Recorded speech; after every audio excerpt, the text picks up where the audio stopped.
Hello friends, good day to all. This is Valia and I'm verified educator at an academy.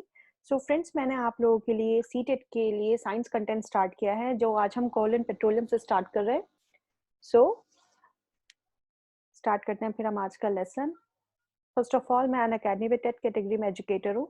सो अगर आपको CDP से related कुछ भी part cover करना है तो आप यहाँ से कवर कर सकते हैं. यहाँ पर मेरी स्पेशल क्लासेस है. जब आप सी ऑल पे क्लिक करेंगे तो आप मेरी स्पेशल क्लासेस पे पहुंच जाएंगे और ये मेरे फ्री लेसन्स हैं जो कि सीडीपी कवर करने में आपको काफ़ी हेल्प करेंगे. इसमें मैंने कुछ प्रीवियस क्वेश्चंस के भी लिया हुआ है तो ये सब चीज़ आपके लिए काफ़ी हेल्पफुल होंगी. सो this is my referral code valia.anabia-8118. अगर आप रेफरल कोड अप्लाई करते हैं तो आपको 10% का ऑफ मिलता है. प्लस अगर आप स्पेशल क्लासेस में जाकर देखना चाहते हैं तो वहाँ पे भी आपको कई बार कोड का यूज़ करना पड़ता है. So this is the code. So फिर हम स्टार्ट करते हैं कोल एंड पेट्रोलियम जो कि हमारा साइंस में काफ़ी इंपॉर्टेंट पार्ट कवर करता है. So the coal and petroleum में हम फर्स्ट पढ़े जा रहे हैं natural resources. So what about the resources? What about the natural resources? The resources which are obtained from the nature. So natural से चीज डिफाइन हो रही है. So जो चीज हम नेचर से लेते हैं वो रिसोर्सेज जो हम नेचर से ऑब्टेन करते हैं these are called natural resources. For examples, coal, petroleum, air, water and the soil. These are all the examples of the natural resources.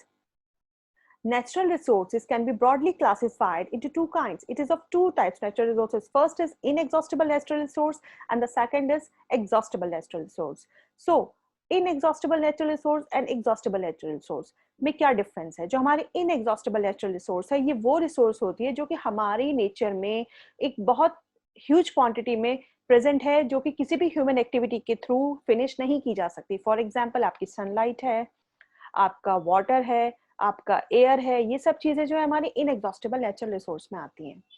So the next is exhaustible natural resource. So we know that जो inexhaustible natural resource थी वो क्या थी? जो कि बहुत huge quantity में present है and can not be finished by the human activities. But in exhaustible natural resource these are available in limited quantity जो कि हमारे पास बहुत ह्यूज क्वांटिटी में नहीं है, एक बहुत लिमिटेड क्वांटिटी में है and can be finished by the human activities. कि अगर हम उसको ढंग से यूज नहीं करेंगे, प्रॉपर्ली यूज नहीं करेंगे तो वो फिनिश हो जाएगी. These resources are called exhaustible natural resource.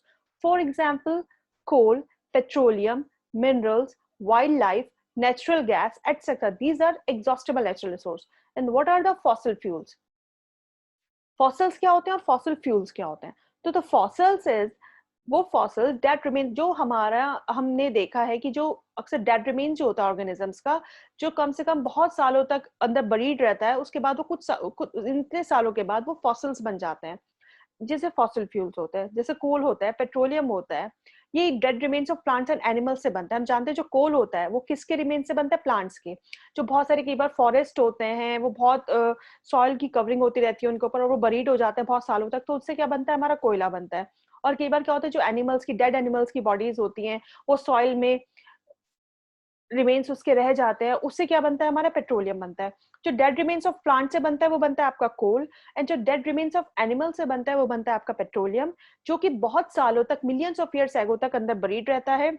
And due to this तो coal and petroleum are called fossil fuels. इसीलिए कोल एंड पेट्रोलियम को हम क्या बोलते हैं? फॉसिल फ्यूल्स बोलते हैं.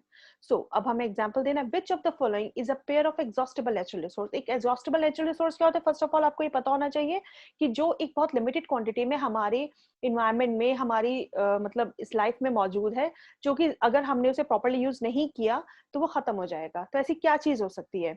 Mineral and wildlife, coal in the soil, petroleum in the water and the natural gas in the sunlight. आप इन सब चीजों में एक चीज देख रहे हैं कि वाटर ये आपका इनएग्जॉस्टिबल नेचुरल रिसोर्स है, सनलाइट भी आपका इनएग्जॉस्टिबल नेचुरल रिसोर्स है. तो सॉइल ये भी कहीं ना कहीं, कोल जो होता है ये भी आपका ये आपके एग्जॉस्टिबल नेचुरल रिसोर्स में आता है. तो वाइल्ड लाइफ जो है और मिनरल जो होता है ये आपके एग्जॉस्टिबल नेचुरल रिसोर्स है. क्योंकि वाइल्ड लाइफ में भी आप देखते हैं कि कुछ ऐसे एनिमल्स हैं अगर उनको मार दिया जाए या वो मर जाते हैं तो आपका कहीं ना कहीं बहुत सारे ऐसे एनिमल्स हैं जो एक्सटिंक्ट होते जा रहे हैं. और इसी तरह से मिनरल्स हैं, ये भी एग्जॉस्टिबल हैं, ये भी बहुत जल्दी खत्म हो जाएंगे अगर हम प्रॉपर्ली इनको यूज नहीं करेंगे. तो next question is which one of the following is a fossil fuel. आपको इसमें से ही बताना है कि आपका फॉसिल फ्यूल कौन सा है. Compressed natural gas, liquid hydrogen, polyethylene terephthalate या लो डेंसिटी प्रोपेन. हम जानते हैं जो सीएनजी कंप्रेस्ड नेचुरल गैस है वो हमारा फॉसिल फ्यूल कहलाता है. सो इसमें इसकी शायद आंसर वाली स्लाइड जो मिस हो गई है. So answer is first CNG। Next आता है हमारा कोल।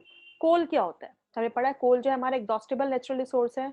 कोल को हम एक फॉसिल फ्यूल भी बोलते हैं। It is hard as a stone, ये बिल्कुल हार्ड होता है, बिल्कुल एक स्टोन की तरह। आप देख सकते हैं इस पिक्चर में, ब्लैक इन कलर होता है and is mainly composed of carbon, और ये कार्बन से कंपोज्ड होकर बनता है। कोल की फॉर्मेशन कैसे होती है? There were dense forest in low lying areas on earth. जो लो लाइंग एरियाज में अर्थ के जो डेंस फॉरेस्ट होते हैं, जब वो millions of years ago buried रह जाते हैं, तब हमारा कोल की फॉर्मेशन होती है। Those forest got buried under the soil due to natural processes.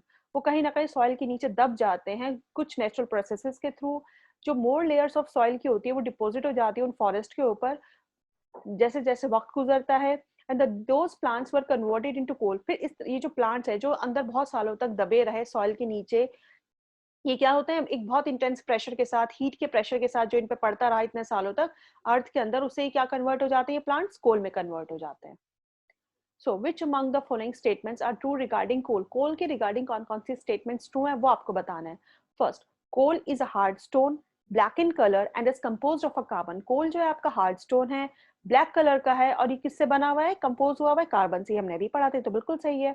Next देखते हैं, coal burns in air to produce heat and carbon dioxide. जब कोयले को हम जलाते हैं तो उससे हीट भी निकलती है और कार्बन डाइऑक्साइड भी निकलती है, तो ये भी बात बिल्कुल सही है।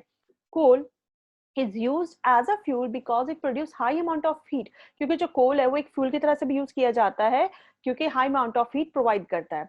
So all of the above. तो हम अच्छा तीनों ही ऑप्शन इसके हमारे सही है, तो इसलिए हमारा आंसर हो जाता है all of the above. Next question है हमारा, arrange the following statements regarding formation of coal. Formation of coal के रिगार्डिंग जो स्टेटमेंट सही है वो आपको बताना है, किस तरह से अरेंज करना है। More layers of soil were deposited on these buried forests in due course of time.